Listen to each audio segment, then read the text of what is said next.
Thank you all for your patience, and I apologize. I know we're starting, well, not as bad as I thought. We're about a minute late. I'm going to call this Civil Justice Subcommittee into a session this morning. So if we could go ahead and take the roll, we can go ahead and get that out of the way, and then we've got a calendar we're going to take care of. Representative Carter, Clemens, Curcio, Here. Garrett, Griffey, Ogles, Parkinson, Ramsey, Chairman Farmer. Present.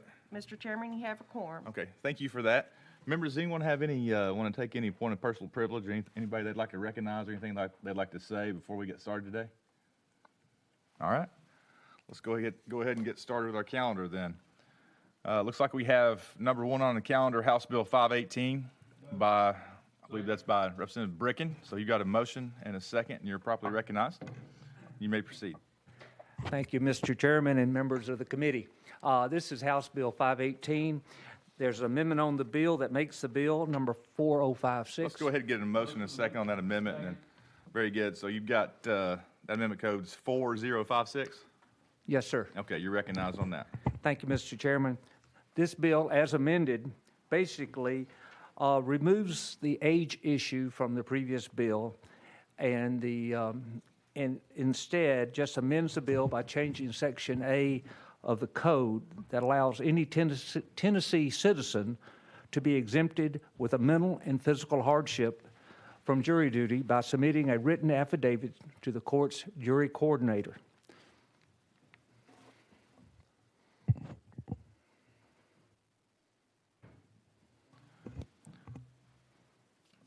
Very good. And now, does that require anything like a notary? Is that just a? It's the affidavits will be completed by the jury coordinator in there. I assume those affidavits are sworn under oath or have an oathful statement to it. So Okay. the citizen has to declare, and I'm sure there's some possible perjury. I don't know. I'm not the attorney on that affidavit issue. Okay, but in the language of this piece of legislation, you use the term affidavit, Yes, and you're sir. relying on that term to mean a notarized sworn statement from an individual stating that they do not have either the mental capacity or the physical ability to appear and serve on a jury of their peers. That would be correct, except the statement of a notary. Okay. And I don't know if there is a definition of what an affidavit is, if that requires that statement to be notarized or not. And I may be getting into the weeds on that, but, and Representative Bricken, do you know the answer to that question? No, I don't. I right now would assume it does not require the affidavit to be notarized. And I'm hoping legal's searching for that right now for me. Again, we're trying to make it, in my mind, reasonable for a Tennessee citizen to declare, a mental or physical hardship to a jury coordinator to be exempted. And again, this amendment came from Judge Carter, so I'm following his lead on this. I wish he was here to espouse on this. But And I'm hearing some commotion on my left, and I have Representative Clemens on the list next. So I'm going to go ahead and recognize him. If he's not ready, I'll let Representative Griffey go. Looks like he's ready. Go ahead. Representative Clemens, you're recognized. I suspect if I have another one, you can come back to me. So my question was, I think, I don't know this, I need to look in the code, but affidavit by its very nature is notarized as distinguished from a declaration with state law, federal law, and procedure. But my question was, does the mental or physical condition have to be verified by a health professional? no, sir. And we are on the amendment, members. Let's remember that. So if that's a question for the bill, which it may be, I believe this this removes the age and so forth. So, does anybody have any questions for the amendment? It's the amendment. It's okay. I'm sorry. Go ahead. So he's removing the age with the amendment, and the amendment's focused on a mental or physical condition, correct? Yes, sir. Okay. Very good. Go ahead, Representative So- Clemens. I'm sorry. They're just going to be relying on the affidavit of the individual to say they have a mental or physical condition. Yes, sir.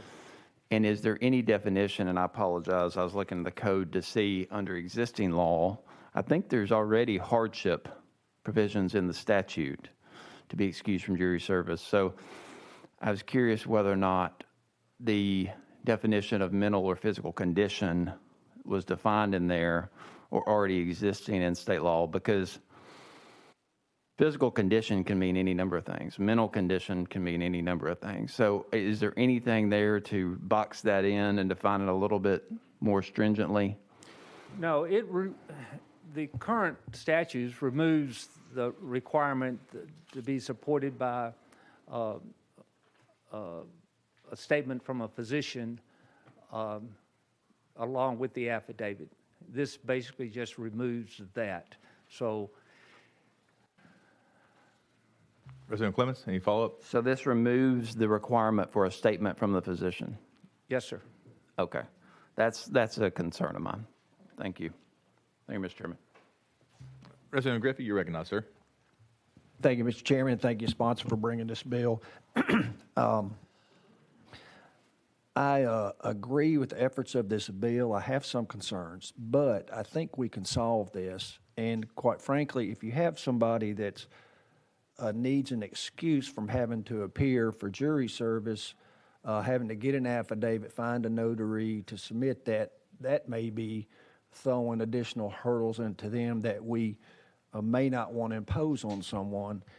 At the same time, once we do this, if there's not some sort of relief valve to check whether a person is actually complying with this, I have some concerns it may open it up for abuse and the inability of the judge or the court to supervise this. I kind of wonder if you might consider an amendment, and I have the utmost respect for Judge Carter, and I'm sure this works well in Hamilton County. It would probably work well in Henry County. I'm not sure about some of the larger metropolitans area where everybody doesn't know everybody that well in the court system. But what if you had someone can submit a statement under penalty of perjury, wouldn't have to be an affidavit, but they swear that this is true in effect, to the jury administrator, and then it would be up to the judge to review it, whether to release that person or not, simply based upon reviewing the request.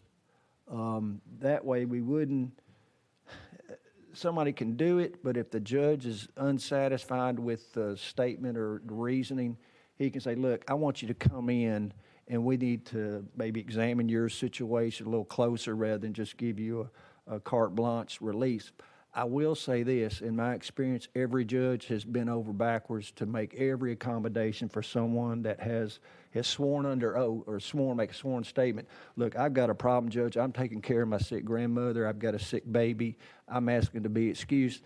And you could do that and simply roll the person to the next jury pool so they wouldn't have to show up this time. And if their name popped up next time, then they can either submit another, if they still have that same condition or problem with their grandmother, sick baby, or something like that, they could submit another thing saying, look, Judge, I still have this problem. I'm still taking care of my sick mother. I'm the only caretaker. Please don't make me come to court. And I think every judge is pretty much going to accept that and not require that person to come up. So I just kind of wonder whether maybe there's a smart way to get this, because I want to accomplish what your goal is.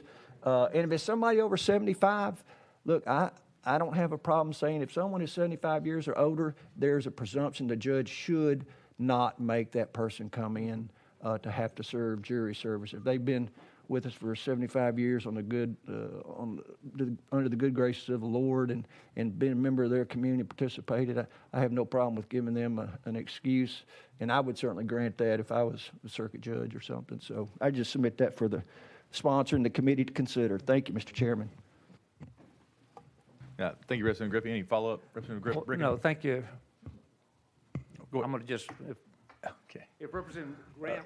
Leader Gant, you're recognized, sir. Thank you. Thank you for joining us. Well, let me just reemphasize what Representative Bricken has already mentioned here. Judge Carter obviously feels passionate about this, and it obviously is something that's already working in Hamilton County. I can't speak to it, but he has talked to me at great length about, he says it works in Hamilton County. I know that the original version that I had under my legislation, and we've kind of me and the sponsor have worked together on this, and this is where we're kind of at. But we're at the will of the committee. We obviously want something that works. Now, obviously, if we adopt this amendment and we see it's not working, we can always come back next year and we can change it, if that's the will of the committee. But we're both, trying to help a situation that has become an issue in dealing with some of my constituents, and I know with Representative Bricken's constituents as well as everybody.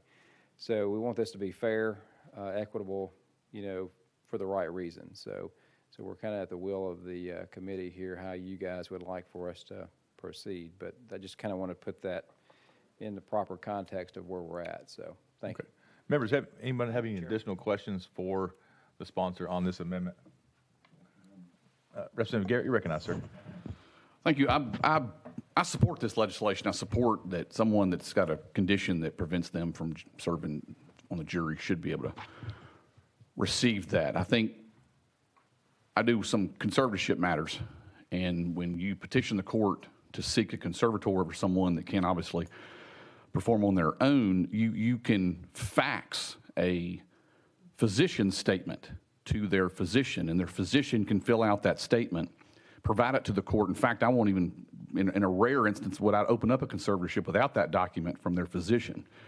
This person does not have to go to the doctor. They are a current patient of that doctor. There's no time frame. So my suggestion, if it may, Mr. Chairman, to Representative Bricken and Representative Leader Gant, is that I know the concern is we don't want to put a mechanism on a particular person that maybe have a condition that could prevent them from serving on the jury, and we don't want to have them to go to an extra step, to go to a notary or to go to their doctor to make sure that this condition that they say they're suffering from is actually a condition. But is there something in the language that we can make it where it's not an actual visit to the doctor, but the doctor can potentially provide a form that we can create that they fill out that would confirm their particular condition without that making it necessary to go to the doctor? Is that something that is on the realm of possibility, similar to what you would have to do in a conservatorship matter? Representative Bricken, you recognize. Thank you, Mr. Chairman. I can't answer about the conservatorship. Again, I think we need to eliminate this issue about a physician's statement and requiring it in any form or fashion. It just makes sense to me that if a citizen declares, and again, a sworn affidavit, that they're physically unable or mentally unable to serve, or their representative makes that declaration, they should be able to be, and the jury coordinator will review it. And if they suspect, issues, again, and talking to Judge Carter, he said, the judge will look at these things and they see issues. They can always call the juror up, the jury coordinator can verify and get a good feel that this person is, quote, being honest or not. And it seems to be working. And he said, if someone's going to lie on that damn affidavit, you don't want them on the jury anyway. So he says this is just working. It makes sense. And if we do find a problem with people just using this arbitrarily and getting the jury pool shrinking down where everybody's asking for exemption, then I think we'll certainly come back and revisit this legislation. But I think we're at the point where using some common sense here, I think it will work. So. Very good. And I guess if someone's too lazy to go serve on a jury, they're not going to take the time to go and have this jump to these steps to try to come off the pool. But Representative Griffey, I have you next. Thank you, Mr. Chairman. Thank you, sponsor. I agree with your sponsor that requiring them to get verification of the doctor, but that's additional hoops and jumps if someone's sick or taking care of someone to have to do. I would propose to the committee to consider if we change the amendment to a language that says a person that has a mental or physical condition that causes a person to be incapable of performing jury service, the person must be excused from jury service, subject to approval by the circuit judge upon submitting to the court a request in writing stating that the person's name and such other information as a jury coordinator may require, and certifying that the person is incapable of performing jury service due to age, mental or physical condition. The request must be submitted by the person or the person's personal representative. The jury coordinator shall excuse the person from serving as a juror upon receiving the written request, subject to approval by the circuit judge. The coordinator of jury shall make the forms available for the purpose of this subsection available to prospective jurors. I think that gives a lot of flexibility, but still gives some oversight by the circuit court judge. And it could apply to someone that's got an illness, taking care of someone's sick baby, and they just submit the form. They don't have to do an affidavit, and we see how it goes. So thank you, Mr. Chairman. Thank you, Representative Griffey. Members, Chairman Curcio, you recognize. Thank you, Mr. Chairman, and I, having heard that, I think that sounds like a very reasonable suggestion.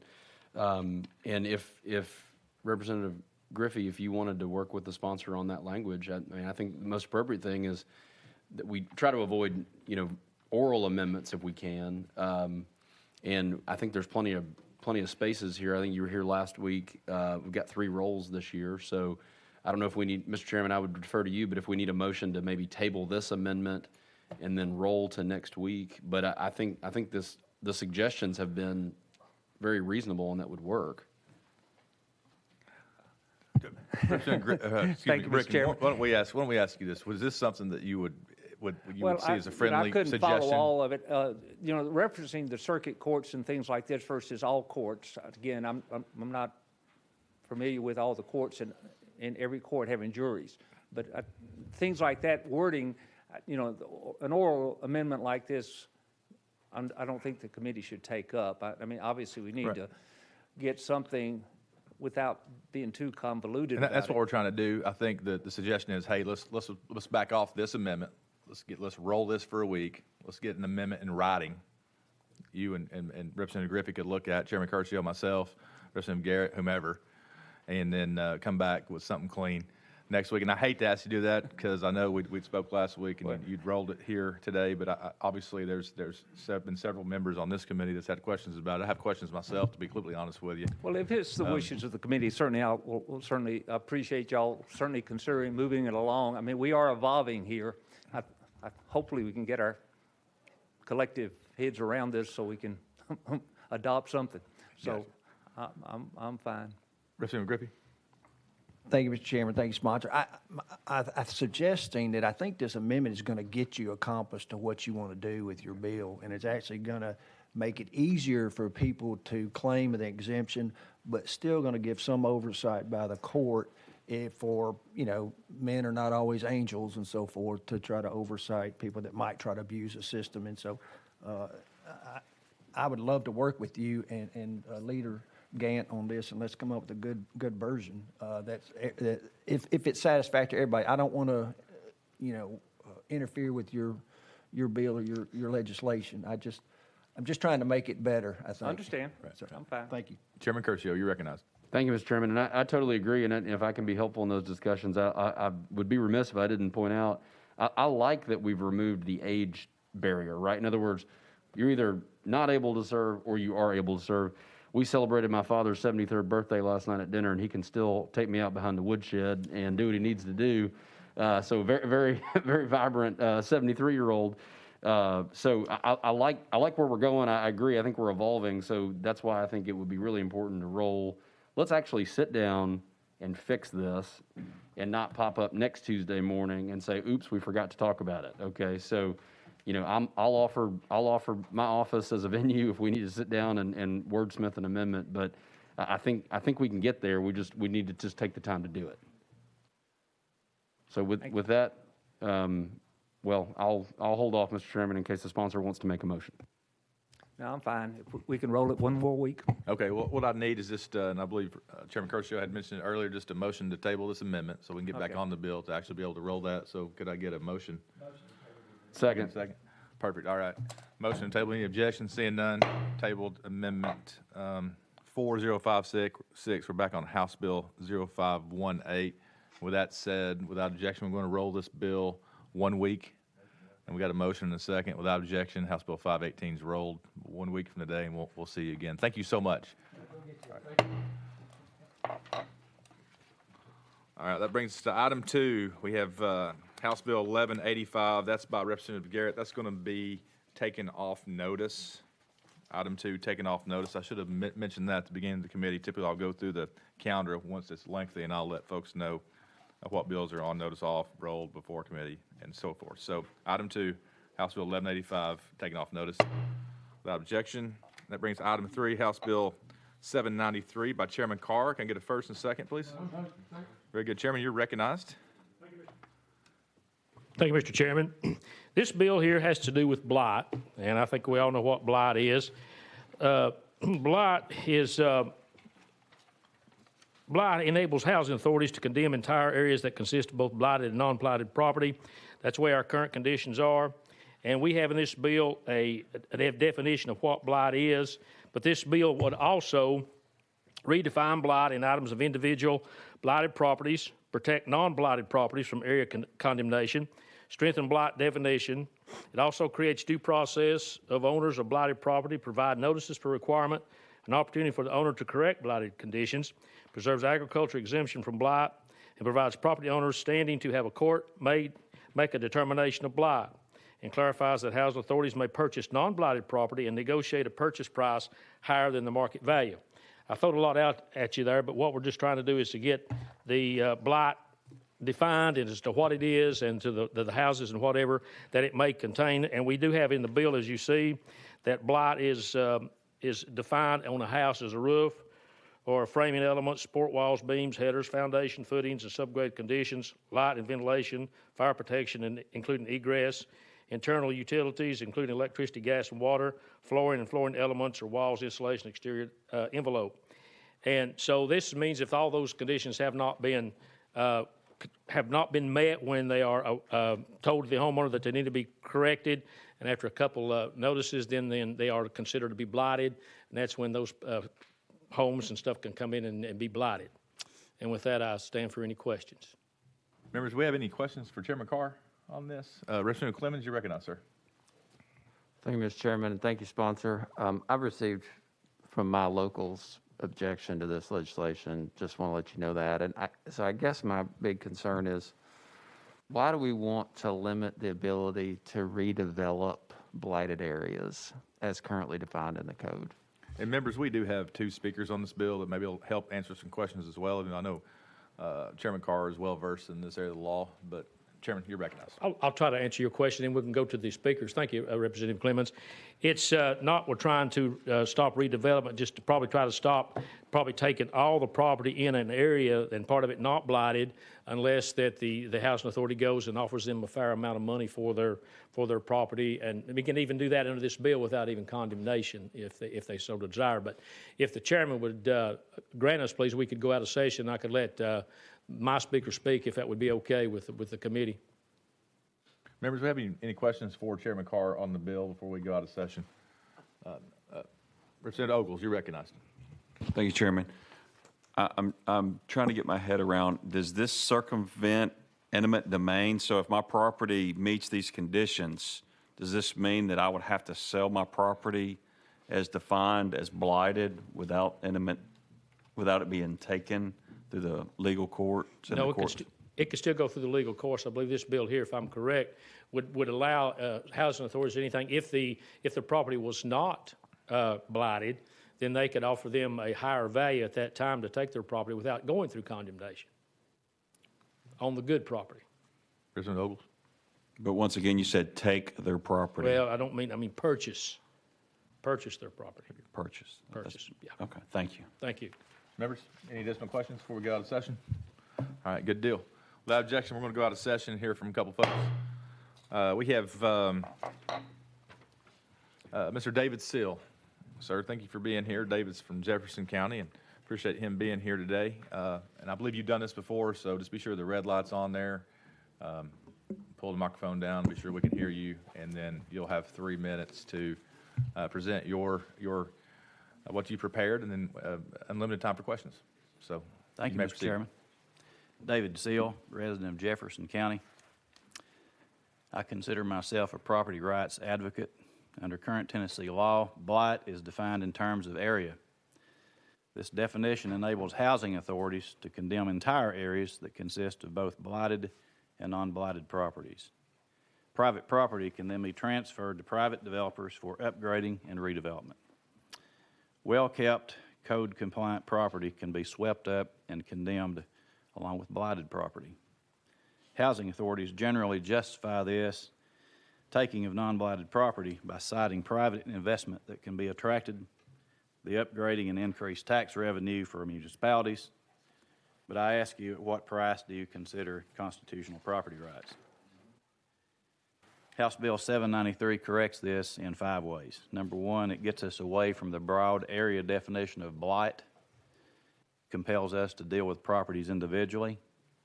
Number 2, it bases the definition of blight on objective standards, in this case building code violations that are listed in the bill. Number 3, it provides the owner of blighted property a reasonable chance to correct deficiencies before he is subjected to eminent domain. Number 4, it requires a judge to make determination of blight before eminent domain is imposed on a property owner. Right now, that's the role of the housing authorities. They can determine the blight. Number 5, it enables housing authorities to purchase non-blighted property at market value in a negotiated sale. That's just exactly what the free market would have anybody do. The bill places no limits on legitimate constitutional public use takings for roads or power lines or anything else that's legitimate public use.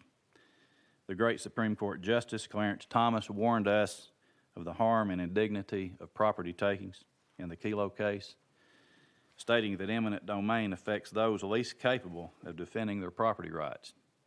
And I want to share something a little bit closer to home with you. The City of Knoxville made a resolution in December that is on point with this bill. That resolution apologized for several abusive practices, eminent domain among those. It listed urban renewal and development as one of those abuses. It listed unprecedented anguish from the community, forced relocation, destruction and injustice, and tremendous loss of community and security. In the supporting documents, it states, and I quote, "The devastating consequences that disproportionately targeted minority communities through eminent domain resulted in the displacement of many families. It destroyed shacks and stately homes alike, businesses and churches." And I want to remind you there's a lot more to this issue of property takings than just investment and tax revenue and redevelopment. It's about fairness and human life and human dignity. All right, you're 3 minutes up, sir. We'll have unlimited time for questions, and thank you so much for that. Members, do we have any questions for Mr. Seal? Representative Parkinson, you're recognized, sir. Thank you, Mr. Chairman. Thank you, Mr. Seal, for being here. That document that you're referencing, did that come out of Vice Mayor McKenzie's information that she provided to the Knoxville City Council? Yes, Resolution 367-2020 by Vice Mayor McKenzie.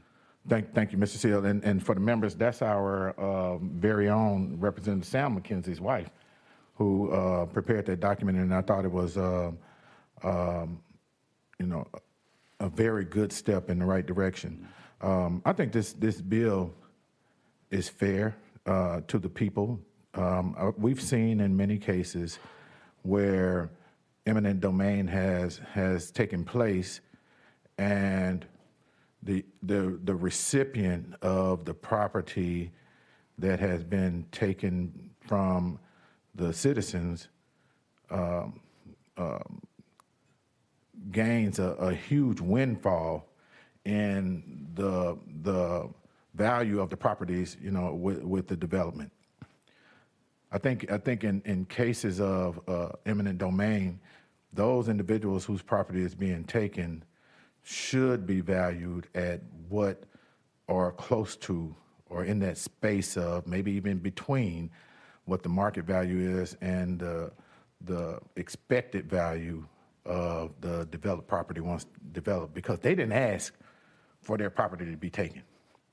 You know, it's the idea of whoever that municipality is, and I think you're absolutely right on target that, and it's not just minorities, but poor people, and we're talking about citizens, you know, who have, in some cases, paid their properties off, but when it's taken, they have to start all over again, and maybe on fixed incomes in some cases, and then not actually be able to start all over, to be totally honest with you. So I'm supporting this legislation, and I'm glad that, Mr. Seal, that Representative Carr sent you to my office to talk to me about it.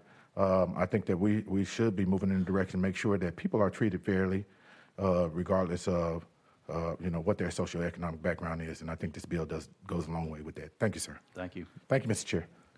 Any response, Mr. Seal? No, sir, he's spot on. I have copies of that resolution if anyone's interested. Okay, very good. Representative Griffey, you're recognized. Thank you, Mr. Chairman, and thank you, Mr. Seal, for coming and bringing this. Initially, I had some concerns that we might tie the hands so that communities can develop and make progress for redevelopment and so forth. But I particularly like the amendment that were added that adds to present law housing authorities powers to negotiate with real property owners if their property is not blighted itself. And because of that reason and your arguments, I'm signing on to this bill and I'm going to support this legislation. I think if you think about it, if you have a homeowner who's done everything right, tried to take care of their property, maintain it, and all the properties around it are allowed to dilapidate, and the responsibility to make sure that happens is on government. When government doesn't do its job, the properties are allowed to dilapidate. And then down the road, when a developer or the city sees a huge advantage, hey, let's just demolish all 12 blocks here. Doesn't matter who's on block 7 or 8. If they've taken care of their property, they're going to get swept up in it. Right. And the price they're going to get is going to be based upon probably for a comparison of the market price and all the other blighted properties that are going to get condemned. So I support what you're doing here. I think it's fair and just, and the more ability to review these matters in circuit court, I think is a good thing, because that's where we have our elected judges, and they're responsible to the citizens and their decisions and enforce the laws. So I'm going to sign on to your legislation and support it. So thank you for being here. Thank you, Mr. Chairman, the committee. Thank you. Members, anyone else have any questions or comments for Mr. Seal? Representative Parkinson, you're recognized. Mr. Chair, I just want to acknowledge this moment. You know, myself and Representative Griffith on the same page. I'm signing on too. You know, this is a moment for Tennessee. Thank you, Representative Griffith. Very good. And from what I'm hearing, Mr. Seal, if no other members have any questions or comments for David here, I do want to take a moment to ask him a couple questions on this.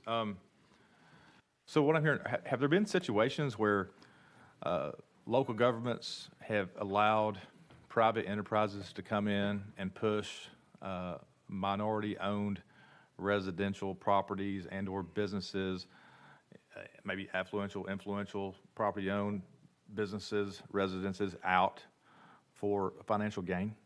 Is that what you're telling me? I don't think they've targeted minorities. I think in most of these cases where you have blighted areas, so to speak, if you want to use the broad definition, a lot of those communities are poor people. They are minorities. In the Knoxville case, it was 70% minority, 30% non-minority. You ask if there's been some cases where this has been attempted. The most recent case was in 2018 down in East Ridge in Hamilton County, where they sent out 2,500 notices to property owners and considered the entire area blighted.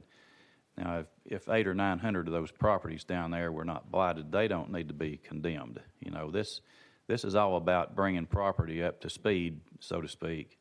And if we're addressing blight and we're mitigating blight as a benefit to the community, we don't need to sweep in non-blighted properties that are code compliant, tax paying, and with everybody doing everything right. Right. Is there a certain percentage or certain when a government comes in or a housing authority comes in and looks at a set of properties, for example, is there a Good- certain good percentage question. they use to determine what's blighted? If there's 10 here and 10 here, can you talk a little bit about Good that? question. I had the Institute for Justice analyze this, and there is no minimum, there is no maximum. When it says blighted area, there is no number of properties. There was an amendment last year that was attempted, and it said predominantly blighted. I think that's really bad because you can still take 49% of the properties in a blighted area that are not blighted if you use words like predominant or predominantly blighted. So once you put a percentage on it, you still allow non-blighted properties to be, those property owners to be run over. And who makes the decision, who makes the determination of what a blighted property is, or who makes the decision of what property is blighted? Right now, it's left up to the housing authorities. If we enact this bill, it will be determined by a judge of competent jurisdiction. And then you know as well as I do, that's going to be a chancery court. And so how's the housing authority made up? Is it made up of a group of members that are appointed by someone, or how Yes. does this group come together? Yes, and it's a appointed administrative committee, and I'm sure they will be able to tell you about how they're organized, but it's basically an extension of a city or county government. Incidentally, cities and counties both can do this. Doesn't have to be a city. Okay. Members? Representative Ogles? I'm sorry. I'll be right back to you, Chairman Garcia. Representative Ogles? Thank you, Chairman. Thank you for speaking today. I do think we've reached a point in Nashville where our property values have reached a point where this is a concern. I've studied this a little bit. I know there's cities where, for instance, Chicago, where this has happened. This is a very lucrative business. Corporations, investors can come in and form partnerships with housing authorities, take large portions of property, push people out, take their homes, and make millions and millions of dollars.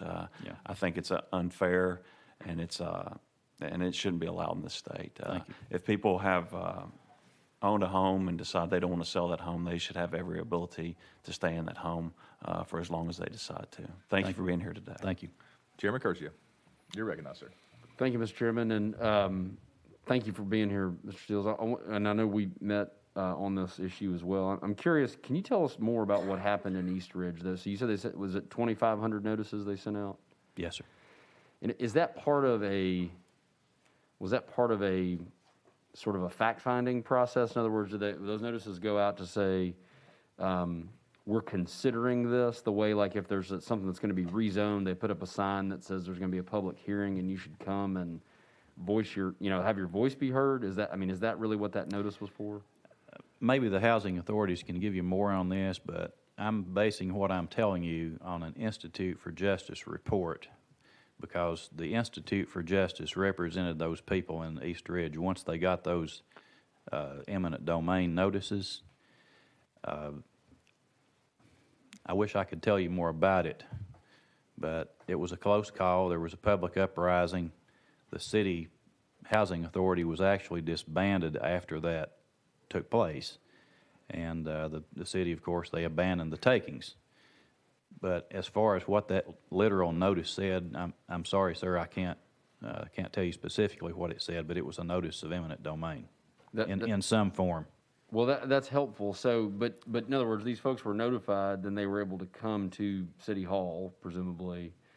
And if I live in the area and I don't, my property's not blighted, and I like living there and want to keep living there, it sounds like they were able to let their voices be heard, and they won. Yes.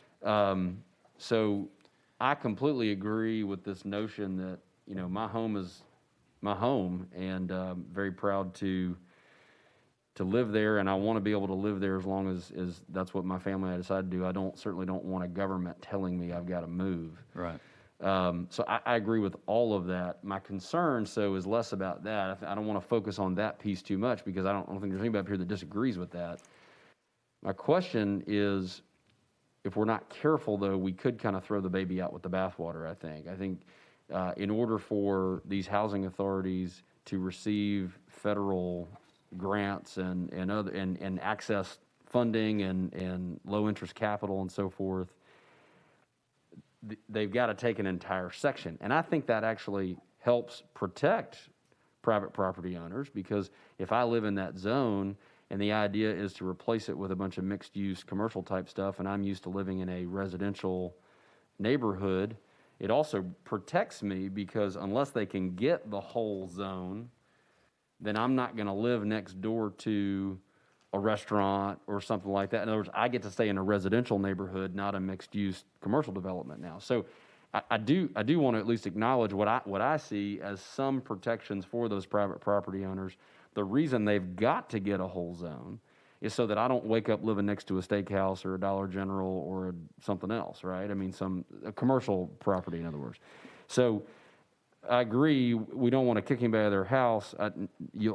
I'll fight with you on that tooth and nail. I want to make sure though we don't throw the baby out with the bathwater and make it impossible for redevelopment to occur. Because, for example, I use an example not far from this building. You know, I remember growing up as a kid what the Gulch looked like when it was blighted. And what it looks like today, I don't think anybody would argue that that was a bad change. It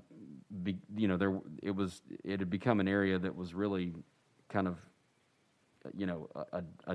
we'd become a donut hole city where there was really nothing there in that area, and you had development around it.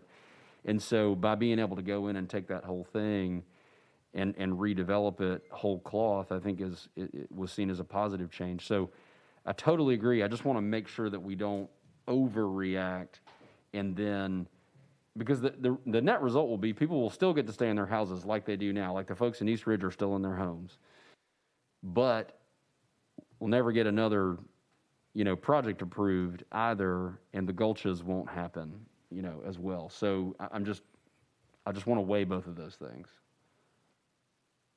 Thank you, Mr. Chairman. Do you have any response for that, Mr. Seal? Yes, sir. Just keep in mind that had the Housing Authority in East Ridge followed through, they could have taken all those properties, and if 800 or 900 of them had not been blighted, they could have still taken those properties. Very good. Chairman Kershaw?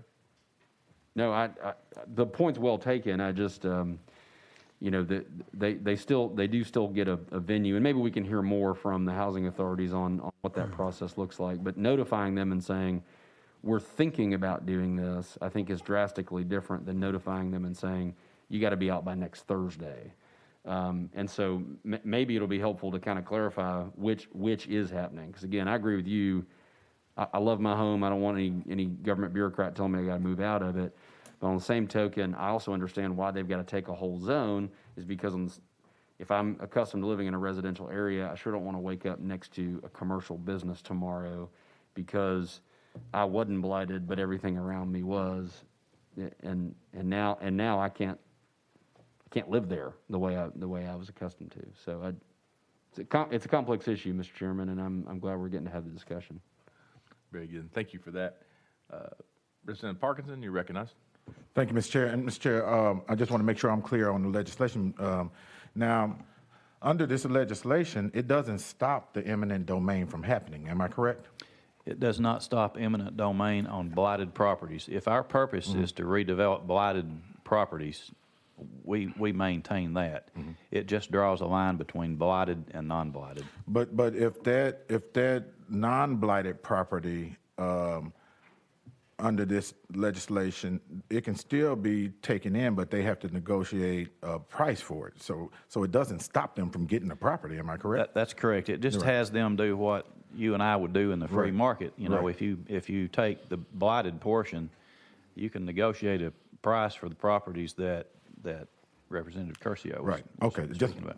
And I just want, I think it's important that there's clarity to the committee on it, that it doesn't stop the development from happening. They can still get the property.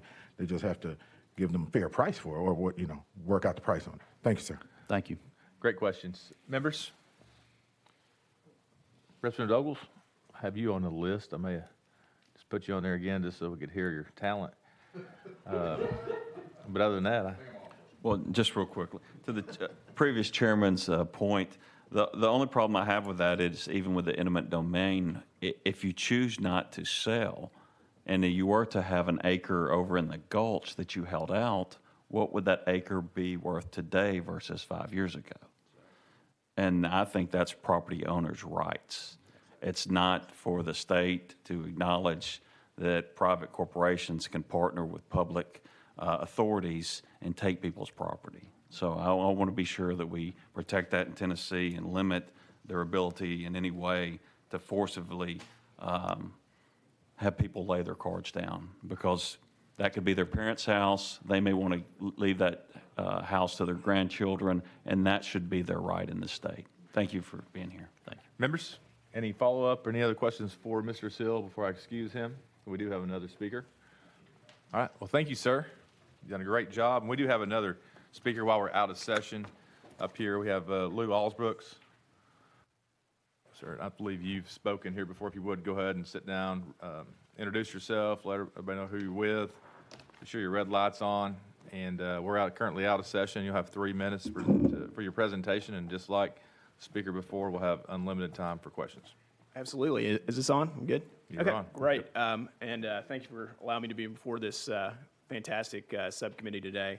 My name is Lou Allsbrooks. I work for Harris Frazier Government Relations, and one of our longtime clients is the Tennessee Association of Housing and Redevelopment Authorities, also known as TARA. So that's every housing authority across the state. There's about 90 of them. And I would first want to go ahead and just sort of clarify a few things. If we're talking about redevelopment districts, this is something that is a unique tool. It's not something that's done in a lot of areas. It's typically done in your larger, more urban metropolitan areas, but it has been very successful. And one of the first things I think about this is that it's been successful for over 20 plus years. And honestly, if there was a real issue about it, I think we would have been hearing about it over and over and over again, and that's just simply not the case. One thing I do want to address is when we're talking about a redevelopment area, one of the key points is, and I'm going to read this, is actually from KCDC, so up in Knoxville, they do, gosh, they've probably done 17 or 18 redevelopment areas, districts, and they've all been very successful. So I'm going to read just one quick note from this. Although the redevelopment area as a whole contains blighted areas, several buildings in the redevelopment area contain active businesses, and numerous sound residential structures comprise established neighborhoods that should be preserved. The plan's intent is to avoid public intervention with respect to any existing uses of properties that continue to comply with city regulations, and to achieve the plan objectives related to land use change and property redevelopment. So what I think the first thing we have to consider is that all we're doing when we're setting up a redevelopment district, which is also first approved by the city council. The housing authorities cannot go out and do one of these on their own. It requires the vote of the local legislative body directing them to implement a redevelopment plan and then ultimately a redevelopment district. So there's local control at every step.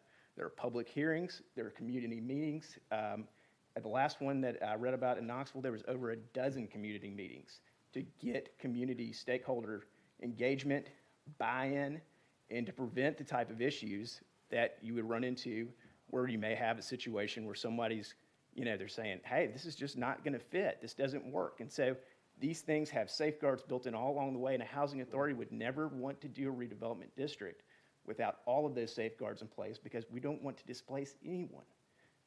But the key to a redevelopment district is that it's not a taking, it's just a designation of a district that then allows you to access things like TIF financing to attract developers to the area. What we want to do is keep the good. If we have vacant, blighted property, come in, infrastructure improvements, sidewalks, street lamps, build parks, things of that nature that I think are very, very critical to then bring the entire neighborhood up. And that's what this has been doing for over 2 years, and there's never been a single case. The one case that was mentioned earlier with East Ridge, that was a housing authority that was set up specifically. Oh.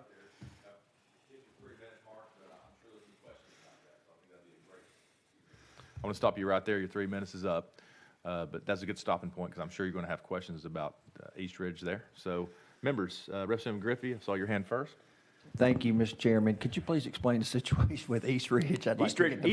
East Ridge, not Rock Ridge, so not the town in Blazing Saddles. I was joking with Chairman Kersey about this morning. In East Ridge, that was actually, I think, a prime example of why the system that's currently in law works. Housing authorities, as we all noted, are creatures of creations. We're quasi-governmental entities. We don't exist unless a city or a county creates us. And so the city of East Ridge created a housing authority for a very specific purpose. Most of my housing authorities have been in business, the ones that are in your district, for decades and decades and decades, going all the way back to the 20s, 30s, 40s. This was a specific example of when the city of East Ridge decided that they wanted to try to do some redevelopment in a redevelopment district. They set up a housing authority. The notices went out. And I think the good thing that happened was, in that process, everybody got very upset about that because they had never done one of these before. They had never tried to implement one, and it got stopped dead in its tracks. And that's because local control steps in and prevents a housing authority from ever doing one of these that does not fit what the local government and the community wants to do. Thank you, Mr. Chairman. But I get where you're coming from on that, and that case happened to work out well. But what happens when you have the situation when the city council, the housing authority are all in favor of the project because they are ultimately, the county and the authority is going to succeed with their perhaps multi-million-dollar development project, but the homeowner who has taken care of their property, done everything right, they're subject to eminent domain, and what's wrong with allowing a chancery judge to review the situation as proposed in this legislation, as opposed to, doesn't it, right now it's up to the housing authority to make the determination of the blighted area. Is that accurate? Eminent domain, the process for eminent domain does not change with this bill. That process is still in there. I think the key point is eminent domain is a very blunt instrument. And if a house is in good habitable condition, there is not a housing authority or local government who's implementing one of these redevelopment districts that would ever we want to make sure that that house is improved upon. Why would we want to have a checkerboarded redevelopment district where you've got a gentleman, and that's the guy I think that housing authorities care about the most, who's done the right thing. He's taken care of his property, it's painted, it's in good habitable condition, and then, if we have a situation where you hold out and there's a donut hole, one non-contiguous parcel, you can't put sidewalks in, you can't do the improvements. So I think the key thing to remember is we're trying to lift up the properties that are in poor, dilapidated, blighted condition, and then also improve upon what's already there and protect what that homeowner has already done. Invest in a neighborhood that is not invested in itself. So I think that's the key point. There is never going to be a situation where you're going to take a home. Representative Griffey. So you get a donut hole situation, the good property owner, but you can't go forward with the redevelopment project without that one being eminent domain. So they're going to get the eminent domain price on their property. And this bill would change it so that the housing authority is at least going to have to negotiate with this homeowner to try to get a better price out of the deal. Is that a fair assessment? Negotiated sales are already a part of absolutely every one of these whenever you're doing a redevelopment plan. Mr. Chairman? Yes. Could you specifically answer my question, though? Oh, okay. Could you rephrase? I'm sorry, Representative Griffey. I maybe. So you get a donut hole situation. They're going to, the homeowner who's taking care of their properties at the donut hole, they're going to get the eminent domain price. With this legislation, it's going to put more pressure on the housing authority to negotiate a better price for that donut hole owner who's taking care of their property. Is that a fair assessment? I don't think there'd be a situation where you could designate that, because the great thing about the definition of blighted area, it means that the area may be blighted. That house is not considered blighted, and as part of the redevelopment plan, there's no way that homeowner gets to keep that. So now if they don't want to be in that area through the community meetings, you're going to find out very quickly, and there's no way a housing authority is going to move forward with a plan like that, because it's eminent domain is a very, very blunt instrument, and it's just not worth making the investment if you're going to try to be taking people's homes that have been maintained well. Representative Griffey, you recognize. Thank you, Counselor, but I'm going to press you on this because I don't feel like I'm getting a square, straight-up answer on this. If the project, multi-million-dollar project, cannot go through without the eminent domain or the sale of that one donut hole property, the property owner is going to get stuck with the eminent domain price if the project's going to go forward, and that's going to be up to the city and the housing authority. This legislation would put more pressure, would it not, for that donut hole owner and the housing authority to negotiate a better price for the donut hole owner. I having not seen how this would actually work in practice, Representative Griffin, I know that's not, I just don't think we would ever get in a situation where the housing authorities are going to do something where that situation would arise. But Fair enough. Fair enough. Thank Representative you. I Griffin. still don't feel like you answered my question. And I apologize if I didn't answer it clearly enough, and I'm happy to go back and get an answer for you. I'm obviously just the lobbyist for the Housing Authority Association, but I'm happy to follow up and get you any information you might require on that. Yeah, and what I'm hearing you say is that I believe Representative Griffey is asking if there's ever been a situation that you're aware of that your client has participated in to where they have taken properties surrounding all properties but one. That one property has been kept up, taxes paid, lawn manicured, wants to stay there, been in a family for X amount of decades, generations, right? Has there ever been a situation to where they've been pushed out or your client has exercised their, I guess, their blotting abilities or eminent domain to take that property based on eminent domain process? I think that was what he wanted to know. I do know this, that at least in the situation of MDHA, that I can speak for them, they haven't used eminent domain in nearly, I think, almost 10, 11 years. I think they had one bad situation where that happened. So I can't say that it hasn't happened before, but I can tell you that the housing authorities that are doing this now would try to avoid that situation at all costs, because it's not good for the redevelopment district and it's not good for the community. Okay, thank you. Representative Clemens, I have you on the list next. Thank you, Mr. Chairman. I just want to know where all these bleeding hearts are when I introduce my legislation. No, seriously. Mr. Alsobrooks, I appreciate you being here. There's some compelling arguments, of concern about this, with these heartstrings arguments, and they're valid concerns. But my understanding is that there are protections in the law currently to protect against a lot of these instances. Is that correct? That's correct. And I think something that's being lost up here is we keep using these terms, redevelopment plan and eminent domain, interchangeably. Can you elaborate on the difference between those? Absolutely, Representative Clemens, and thank you for asking that. You can scoot that microphone over. It moves around. Oh, it does move. Okay, Yeah. thanks. I think that is maybe one point that has been maybe gotten a little bit confused up here.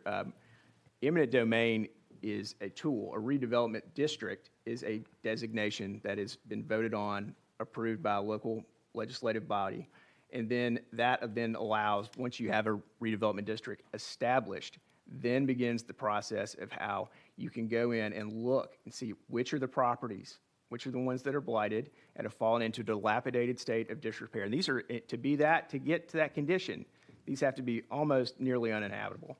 And then you look at the good ones and you're trying to that. So eminent domain is never going to be used as a tool. It's always, and it hasn't been used, honestly, by any of the housing authorities that do these for over a decade. What they're trying to come in and do is create really design review, infrastructure improvements, trying to bring up the character of the neighborhood, and then find a way to get developers to come in, utilizing things like TIF financing to come in and build up that neighborhood and not take out what's good and what has been there and what's been taken care of. So, And Yeah, you're recognized. Go ahead. And even with eminent domain, I mean, if I recall correctly from law school, I mean, you have to pay fair market value even in that instance, which is rarely used, correct? very rarely used, correct. So, again, I think the concerns up here are valid and they have a lot of merit, and they certainly are of concern to me. And, even here in Metro, our housing authority rightfully in many cases has come under the gun for some things, or a way it does things. I'm not necessarily sure it's in this area, but I appreciate the concerns of my colleagues. I have received, again, strong objections from my locals, so I have concerns with the bill itself, but thank you for being here and elaborating on that and clarifying it. Thank you, Mr. Chairman. Thank you. Great questions. Representative Parkinson, you're recognized. Thank you, Mr. Chair. Brother, also, Brooke, although you say that the eminent domain hadn't been used by the housing authorities, but right now, under current law, they can use it, right? Yes, Okay, it is right, there. Just right. like, So- but eminent domain is not solely the jurisdiction of the Right. housing authority. That's available to a lot of other governmental bodies, the Right, but- condemnation process. And thank you for that. But under this legislation, it's been narrowly drawn to focus on housing authorities, correct? I think this has been directed at housing authorities because housing authorities, long before I was up here doing this, were the entities designated, I think, just because they had dealt with, things about urban renewal in the past, but this is not urban renewal. This is about redevelopment of blighted areas, which not everything within that area is actually going to be blighted. Thank you, sir. And under blighted area, so a property that's being maintained can fall under a blighted area, correct? It could fall within that area. That would fall within then a redevelopment district. And Correct. and under that idea, then what's being offered based on eminent domain pricing in the blighted area could also be what's offered to that person who's keeping their home up, right? Again, the whole scenario is that, eminent domain is not the tool that's going to be used to even come to that homeowner in that situation. That eminent domain would only be used as a last resort to condemn properties that have fallen into a complete state of disrepair, and there's nothing that can be done other than rehabilitate them. Okay, and I appreciate that, but under the law, they could use eminent domain on property. Am I correct? I think, yes, you could, but I think it would be highly unlikely in today's sort of charged environment. Eminent domain is a very, very blunt instrument, and I don't think there's a housing authority out there that would even consider using it in that situation. I appreciate that, but it exists in the law as a tool for them to use right now, so they could use it. And and under this legislation, it just gives protection to a property owner who has been keeping their property up. Whether the housing authority decides to use that tool or that toolkit, it could be a threat to that property owner who is taking care of his property and doing everything based on what the local ordinances code says and keeping that property up. And so this right here gives that protection to that property owner. And I don't understand why any housing authority would have an issue with that. They're the housing authority. They're put in place to create housing. And and in some cases, I know under like with Memphis Housing Authority, programs to create homeowners and help to educate on how to keep the properties up. So why would we put all properties in the same space when you got someone who's doing what the housing authority wants them to do? And all I'm saying is this: if it's not being used under the law, then why do we have the law? And so this law will codify in code that, we're going to give these property owners an opportunity at a fair price for their properties when the housing authority is not even using the law that's on the books anyway. So Okay, let's, I think the point's well taken. Thank you, I Mr. don't Chair. want to have any running Thank you, over sir. debate Yes, sir. here. Thank you, sir. I was letting people go back and forth, and it's been a great discussion. I mean, it's been great. Did you want to try to answer that question he asked you about that? I If think- you don't know the answer, you don't know the answer. And that's I fine. think I'll just keep quiet. One thing I will say just finally about this is that the reason I think maybe this hasn't come up and maybe what this question is that these have worked so well is that, I mean, if you've had any of your other constituents calling you about this and asking questions about it, I'd be very surprised because I think the program has worked very, very well for many years. So thank you. Okay.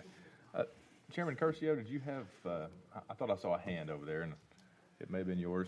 It was. Thank you, Mr. Chairman, and I want to thank our witness here. You've answered a lot of good questions, and I think there's a lot of good development on this discussion.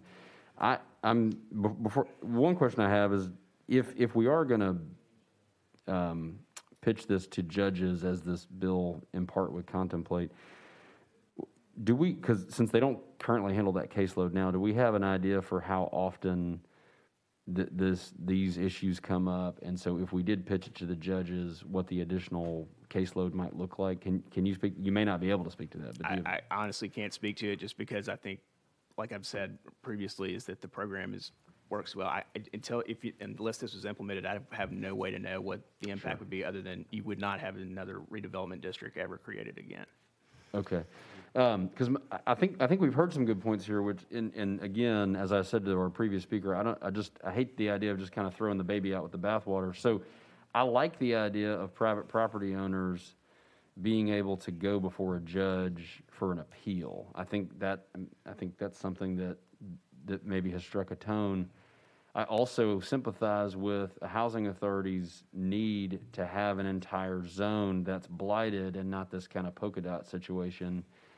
So I wonder if there's not a compromise, which of course we can't do on the fly or orally here, and it's probably a more appropriate question for the sponsor of the legislation, but I wonder if there might not be a happy medium there somewhere that says you don't take away the zone concept, but to the extent that there are viable properties inside that zone, those folks have recourse to be able to go before a judge and let the judge make a determination. Because as one of my colleagues said, look, anytime you're dealing with a little man here, and you've got a housing development and you've got, moneyed interests, unless they can go before a judge to kind of get their day in court, so to speak, their voice may not be as loud. So I'm wondering if there may not be some happy medium there. When we go back into session, I want to maybe ask the sponsor if he would entertain some discussion out of committee to where maybe we could get this to a better place.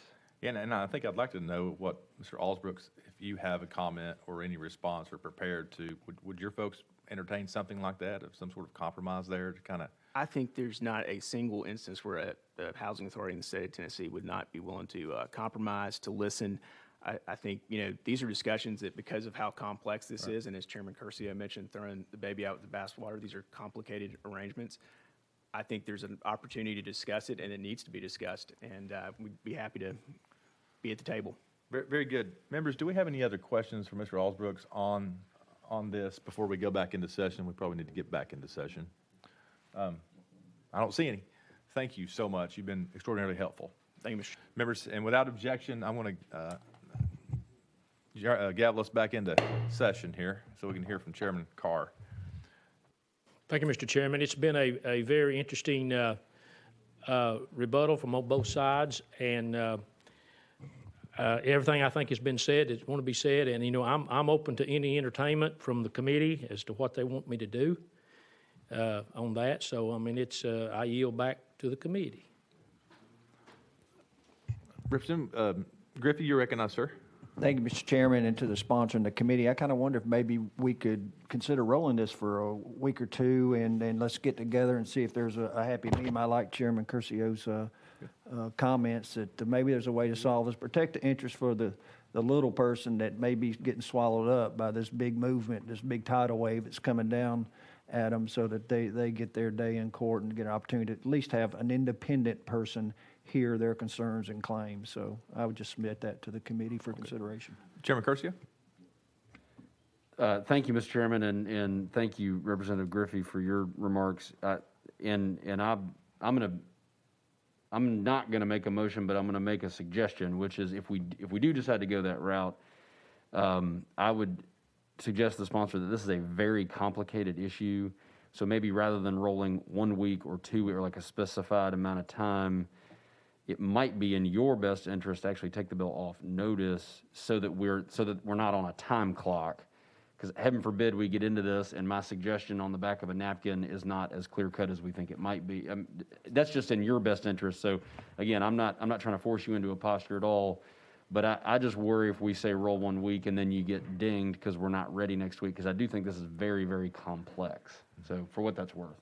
And I agree. Mr. Sponsor. Thank you. I'm going to take this off notice for right now, and we get back together, we'll put it back on notice. And thank you. Without objection. House Bill 793 is taken off notice. All right, members, that brings us to House Bill 1096 by Representative Baum. And sir, you've got a motion in a second before you even hit the podium. Good job. Looks like, yes, I don't see any amendments on this one. So you're good to go. Thank you, Chairman Farmer. We have heard in education for some time now that student discipline is a problem, and it may be a problem that's getting worse due to substance abuse and mental health issues. We are hearing that teachers are fearful of legal liability and in some cases are letting student conduct go.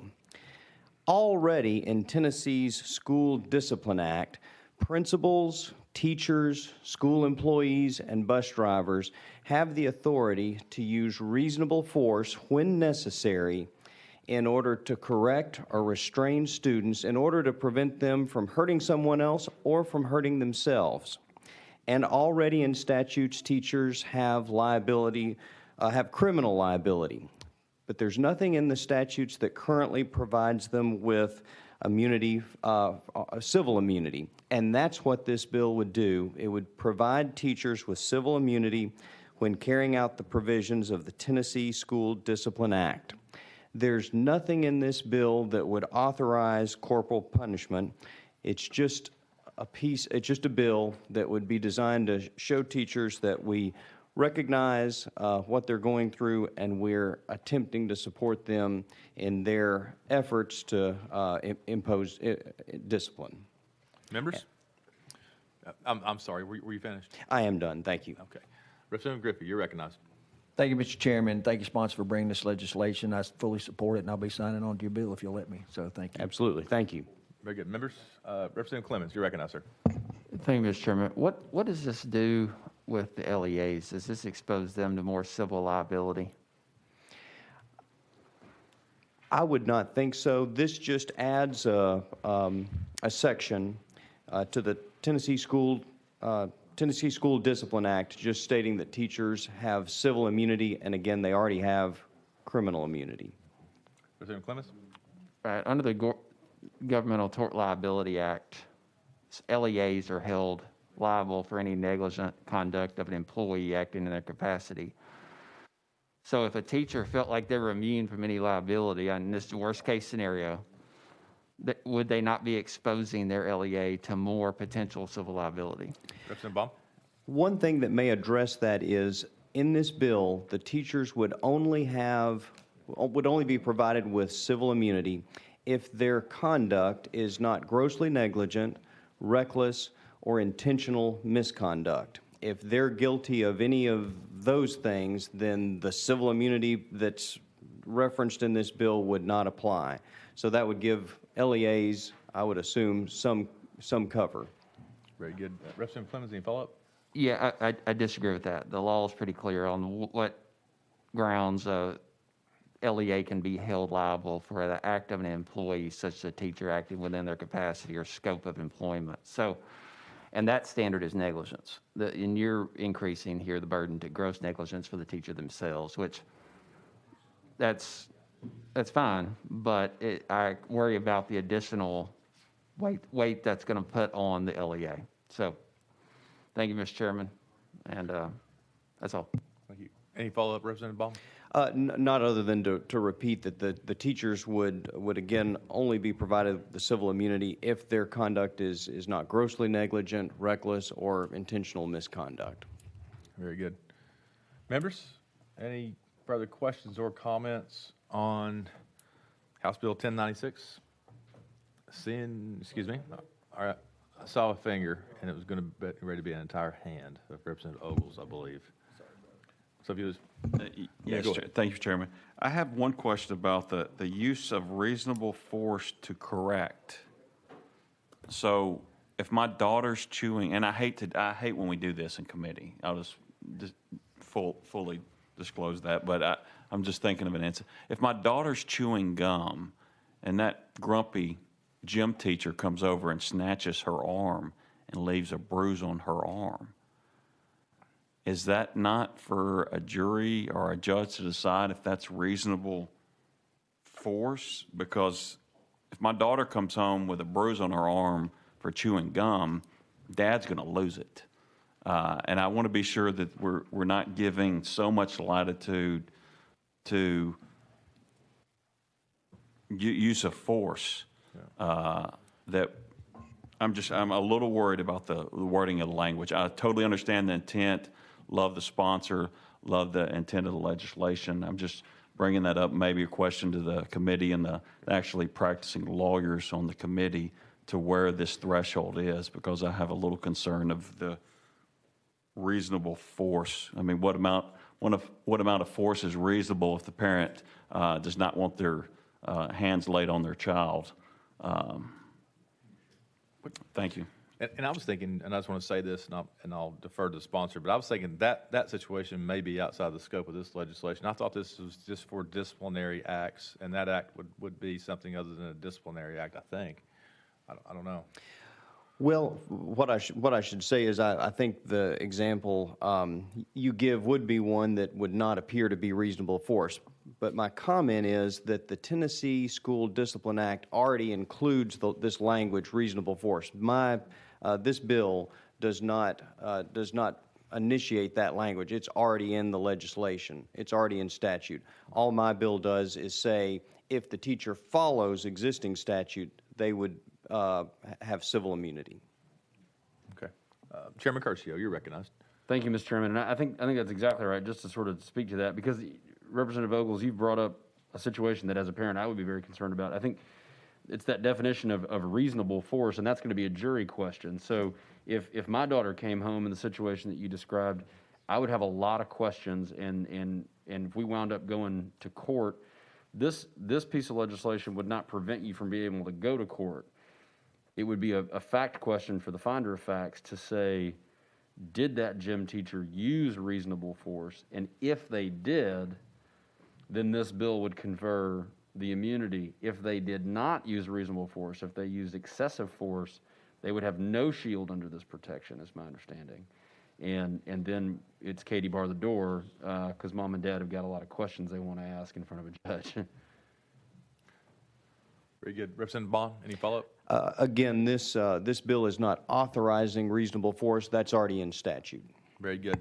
Representative Clemens, I saw your hand. Yeah, thank you, Mr. Chairman. I just want to touch on that. The sponsor's correct. It didn't define that, but it does increase the burden of proof for that. It's to gross negligence. So using my colleague Representative Ogle's example, the parent is now not only going to have to say, did that teacher act as a reasonable person would act under the circumstances in using that force, they're going to have to prove that it was this higher standard, this grossly negligent standard. That is a much higher burden for a parent whose child comes home with that bruise. So while we're not defining the term, we're elevating that burden of proof in that hypothetical or any other. So, I don't think that we can completely avoid and act like that's not an issue, because we are elevating the burden of proof here. And that is we have to be really careful when we do that. Thank you, Mr. Chairman. Okay, very good. Representative Ogles, did you have anything you wanted to follow up with? Your name was mentioned, and I should have allowed you an opportunity to follow up just a second ago before I moved over to Chairman Curcio. I just wanted to give you an opportunity.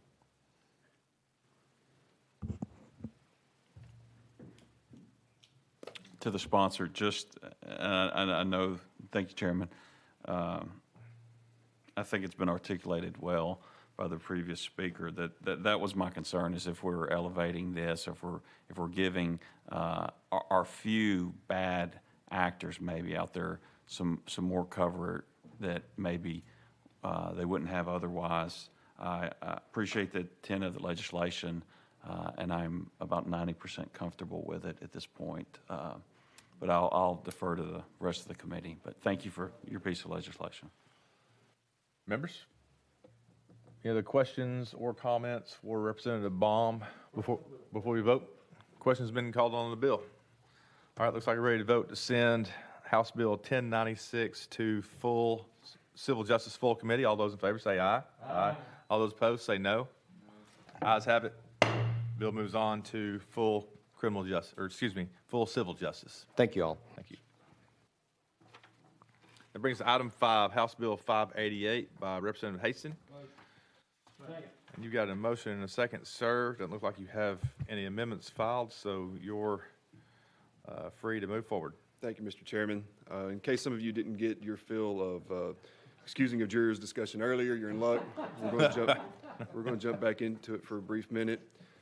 This bill was brought to me by some leaders in the Mennonite community in my district that was looking for a pathway for some of their members to be able to be excused from serving on juries for religious purposes. With that, that's a brief explanation. With that, I'll be glad to answer any questions that the committee might have. Members, do we have any questions for Representative Haston? All right, Representative Griffey, you're recognized. Thank you, Mr. Chairman, and thank you, Representative, for bringing the legislation. I fully support the intent of this. I kind of wonder if we can solve issue with this legislation as we had with the other legislation by crafting it so that we can, the Mennonite community is a well-respected and beloved religious association membership in my community as well, and it's my understanding they have concerns and don't feel like they should sit in judgment of other people pursuant to religious provisions. And I think we may be able to draft that other legislation that encompasses the intent of this along with that. So I just comment on that, but appreciate you bringing this, and I support it. Thank you. Thank you. All right, thank you for that, and I apologize, Chairman Haston. You are a chairman, so I want to address you properly. That's fine. So That's okay. I've been called a lot You know, of it's things. only one of the times I kind of eye level with you now, though. Yeah. These That's pretty cool. These Yeah. microphones are I'm not up here. made. I'm constantly like I've been over. We're gonna have to make a note of that and see if the speaker can do something about that for you.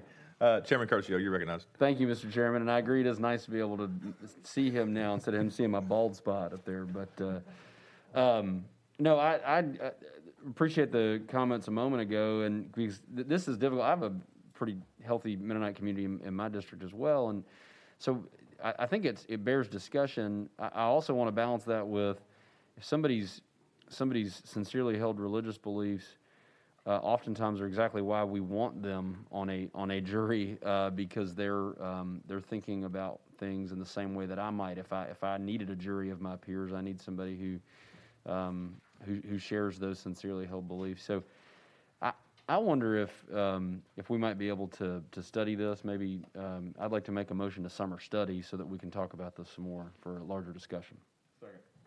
All right, I've got a motion and a second to send House Bill 588 to summer study. So without objection, it's ordered. So we're going to send House Bill 588 to summer study. Thank you so much. Thank you, Mr. Chairman. Thank you. Brings to item 6, House Bill 1048 by Representative Sherrill. Got a motion and second on the bill. And I don't see any amendments here, so you're free to move forward, sir. That's on. There we go. Hey, this bill here is House Bill 1048. What this is currently the district that I represent in White County, and this bill contains where our Speaker Sexton is in Van Buren County, representing that district, and we share a judge, and which is Van Buren County, White County. Van Buren County is asking that they could have their own judge instead of sharing it with White County, and that's pretty much what we're asking to do. Very good. Members, do we have any questions or comments for Representative Sherrill? Representative Clemens, you recognized? And I just want to get on the record, the counties are in support of this? Yes. Thank you. Very good. Members, questions been called on the bill. All those in favor in sending House Bill 1048 to Civil Justice Full Committee, say aye. Aye. Opposed, say no. Ayes have it. Bill moves on. Thank you, Chairman and House Bill members. 1048 's moved on. Thank you so much. That brings us to item 7, House Bill 59 by Representative Grills. We got a motion, got a second. Thank you, Mr. Chairman. This bill just removes a $350 bond requirement for administrative hearing of the civil asset forfeiture process. Very good. And members, I've had the opportunity to talk to safety about this. I think they're on board with it as much as they could be. Does anybody have any questions or comments for Representative Grills on this? Questions been called without objection. Seeing none, we're ready to vote. Send House Bill 59 to Civil Justice Full Committee. All those in favor say aye. Aye. Opposed, say no. Ayes have it. Bill moves on. Thank you, Mr. Chairman and committee. And that completes our calendar for today's members. Good job and thank you. We'll see everybody back next week. We'll get a motion to adjourn. Thank you.